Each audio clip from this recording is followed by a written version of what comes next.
ఏపీలో private medical కాలేజీల ఫీజుల దోపిడీని అరికట్టాలి అని డిమాండ్ చేస్తూ నీట్ పేరెంట్స్ అసోసియేషన్ ఆధ్వర్యంలో చేపట్టిన రిలే నిరాహార దీక్షలు 3వ రోజుకు చేరాయి. వైఎస్ జగన్ హయాంలో ప్రారంభించిన మెడికల్ కాలేజీల నిర్మాణాలను కూటమి ప్రభుత్వం పూర్తిగా నిలిపివేసింది అని ఆరోపించారు. తక్షణమే ఆ మెడికల్ కాలేజీల నిర్మాణాలను పూర్తి చేయాలి అని డిమాండ్ చేశారు.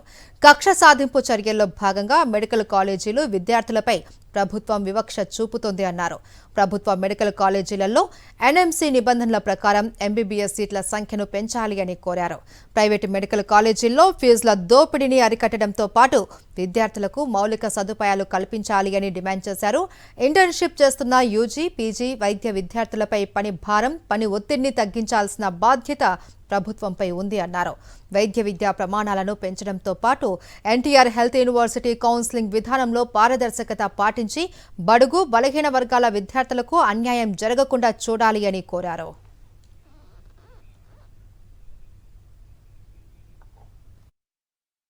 ఈ ప్రభుత్వం వచ్చిన దగ్గర నుంచి ఇంతవరకు ఒక్క మెడికల్ కళాశాల నిర్మించలేదు. గత 2 సంవత్సరాల నుంచి పీపీపీ అంటున్నారు, కానీ దాని నుంచి అదే కూడా ఒక అడుగు ముందుకు వెళ్ళింది కూడా లేదు 2 సంవత్సరాల నుంచి.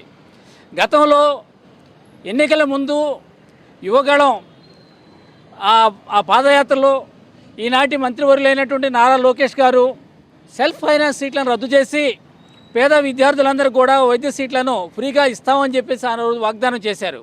అయితే ఇవాళకి అది కూడా టైం పీరియడ్ కూడా పెట్టారు. 100 రోజుల్లో నేను ఫ్రీగా ఇస్తానని చెప్పేసి చెప్పారు.